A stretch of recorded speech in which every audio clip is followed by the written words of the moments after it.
All right, let's talk a little bit about Carlos Correa because he's not interested in signing a long-term deal, but the thinking behind this is a little bit bizarre, especially for a guy making the league minimum. What is the thinking behind this?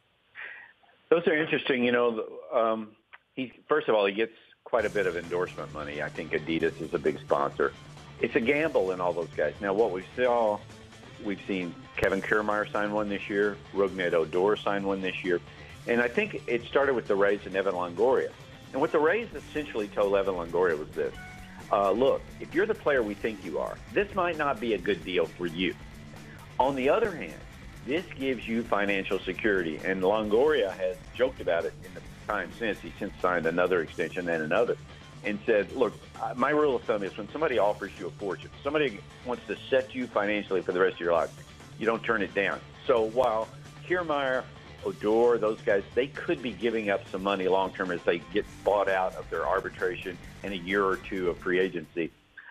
It is enough money to live the rest of their life. And what Carlos Correa is doing is putting all his, and George Springer with the Astros, same thing. They're putting all their cards on the table and saying, no, we'll just let the market play out. You control me for 3 years. We have arbitration for 3 years. And then I go to the bank and make a lot of money. Same thing with Jose Altuve. He's now represented by Scott Boras. He'll be a free agent at 29 years old.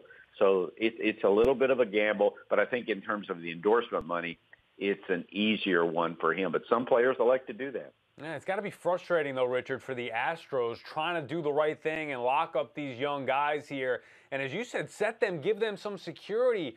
I could understand maybe Correa, but Springer, I mean, Altuve, you want to try to lock at least one of these guys up. Got to be frustrating for the Astros. They're not going to be able to pay all three. Yeah, Scott Boras, who has been hired by Altuve, he always believes, no, just let the market set the price for a guy. That's the way a market economy is supposed to work.